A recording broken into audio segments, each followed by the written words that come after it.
আসসালামু আলাইকুম। সবাইকে আমন্ত্রণ জানাচ্ছি বাংলাদেশি বেকারি স্টাইলে চুলায় এবং ওভেনে তৈরি পিজ্জার রেসিপি দেখার জন্য। এখানে আমি মুরগির একটা পাশের বুকের মাংস নিয়ে ধুয়ে নিয়েছি। এই মাংসটা এখন কিছু মসলা দিয়ে সিদ্ধ করে নিব।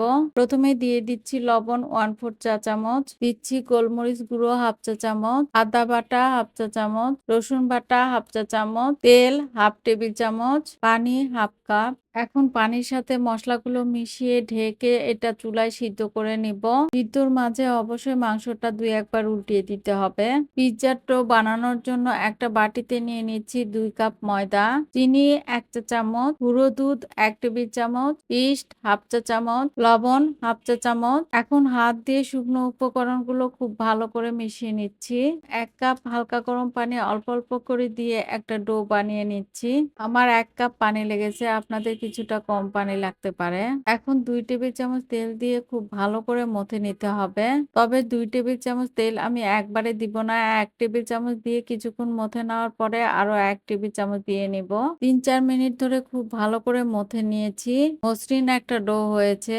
এখন হাতে কিছুটা তেল নিয়ে ডোটার উপরে লাগিয়ে নিচ্ছি। এবার ঢেকে এটাকে রেস্টে রেখে দিব 1 থেকে 1.5 ঘন্টার জন্য। এদিকে মুরগির বুকের মাংসটা সিদ্ধ হয়ে পানি শুকিয়ে গিয়েছে।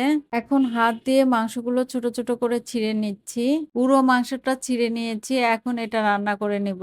চুলায় একটা প্যান গরম করে এর মধ্যে দিয়ে দিচ্ছি 2 টেবিল চামচ তেল। তেলটা একটু গরম হয়ে আসলে এর মধ্যে দিয়ে দিচ্ছি 1 কাপ পেঁয়াজ কুচি। অনবরত নেড়ে চেড়ে পেঁয়াজটা একটু নরম করে নিচ্ছি। যখন পেঁয়াজটা এরকম নরম আর চকচকে হয়ে এসেছে তখন এর মধ্যে দিয়ে দিচ্ছি 1.5 টেবিল চামচ ময়দা। পেঁয়াজের সাথে ময়দাটা একটু ভেজে নিচ্ছি। কিছুক্ষণ ভেজে নেওয়ার পরে সিদ্ধ করে নেওয়া মাংসগুলো এর মধ্যে দিয়ে দিচ্ছি। পেঁয়াজের সাথে মাংসটা একটু নেড়ে চেড়ে এর মধ্যে দিয়ে দিচ্ছি 1 কাপ লিকুইড দুধ। দুধের সাথে মাংসটা একটু মিশিয়ে নিয়ে এর মধ্যে দিয়ে দিচ্ছি 1/2 চা চামচ গোলমরিচ গুঁড়ো, 1/4 চা চামচ চিনি, 1/4 চা চামচ লবণ। এখন সবকিছু ভালোভাবে মিশিয়ে নিয়ে এটা চুলা থেকে নামিয়ে নিব। 1.5 ঘন্টা পর ডোটা ফুলে অনেকটা বড় হয়ে গিয়েছে। আমি ভিতর থেকে বাতাসটা বের করে আবারও একটু মথে নিচ্ছি। এখন পিঁড়িতে সামান্য শুকনো ময়দা ছড়িয়ে ডোটাকে 3টা ভাগ করে নিব। সমান 2টো ভাগ করব আর একটা একটু ছোট করব। ছোট ভাগটা দিয়ে আমি চুলায় বেক করব আর 2টো আমি ওভেনে বেক করব।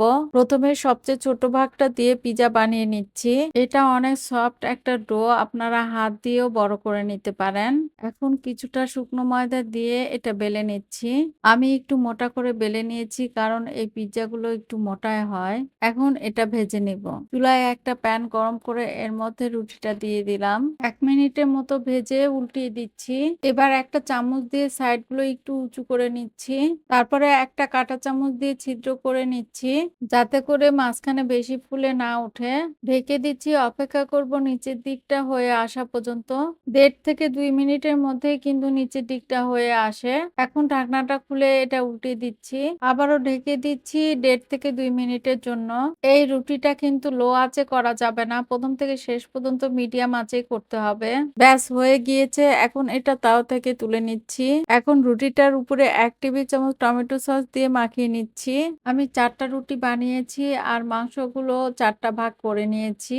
এখন একটা ভাগের মাংস এর মধ্যে দিয়ে দিচ্ছি। মাংসের উপরে 1 টেবিল চামচের মতো মেয়োনেজ দিয়ে দিচ্ছি। ওভেনের পিজ্জাটা বেক করার জন্য একটা ট্রের উপরে কিছু শুকনো ময়দা ছড়িয়ে দিলাম। এখন একটা ভাগ পিজ্জার ডো নিয়ে হাত দিয়ে একটু বড় করে নিচ্ছি। এই ডোটা থেকে কিছু অংশ কেটে রেখেছিলাম, সেটা দিয়ে একটা লম্বা দড়ির মতো করে নিচ্ছি।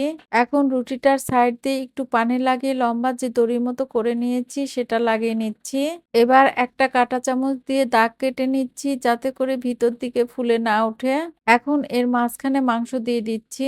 এবার এর সাইড দিয়ে ডিম ব্রাশ করে দিচ্ছি। এতে করে এটা বেক করার পর দেখতে অনেক সুন্দর লাগবে।